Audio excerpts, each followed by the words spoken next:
এটা যে শেষ জামানের হাদিসে আছে আপনাকে বললে আপনি বিশ্বাস করবেন? আখিরুজ জামান কিয়ামতের আলামতের যতগুলো হাদিস আছে এর মধ্যে একটা এরকম হাদিস আমি পড়েছি যে শেষ জামানায় মেয়েদেরকে ধরা হবে, ওদের পেট কেটে ফেলা হবে।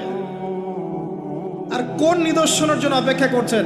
শেষ জামানায় মেয়েদেরকে ধরা হবে, মেয়ে রাজি না থাকলেও বোঝানো হবে সিজন না করলে বাচ্চা বাঁচবে না। মেয়ে রাজি না থাকলেও, পরিবার রাজি না থাকলেও বোঝানো হবে বিজনেস যে সিজন না করলে আপনার মেয়েকে বাঁচানো যাবে না, আপনার সন্তানকে বাঁচানো যাবে না, পরিস্থিতি খুবই খারাপ। এমনভাবে ব্রেইন ওয়াশ করা হবে, ভয়ে বাচ্চা, মা বলবে হ্যাঁ করেন, সিজার করেন, বাবা বলবে হ্যাঁ করেন, কোনো সমস্যা নেই, জানেন। এবং এর পিছনে লাখ টাকা, 2 লাখ টাকা, 5 লাখ টাকা নির্দ্বিধায় খরচ করা হবে। বিজনেস, টোটাল বিজনেস একটা ক্রিটিক্যাল অবস্থা এক জিনিস, আর নর্মালি সবাই গণহারে সিজার করছে আরেক জিনিস। এটা টোটালি একটা ব্যবসা এবং পুরো মানব জাতিকে ধ্বংস করার প্ল্যান। এটা জুলুম, মেয়েদের উপর একটা জুলুম।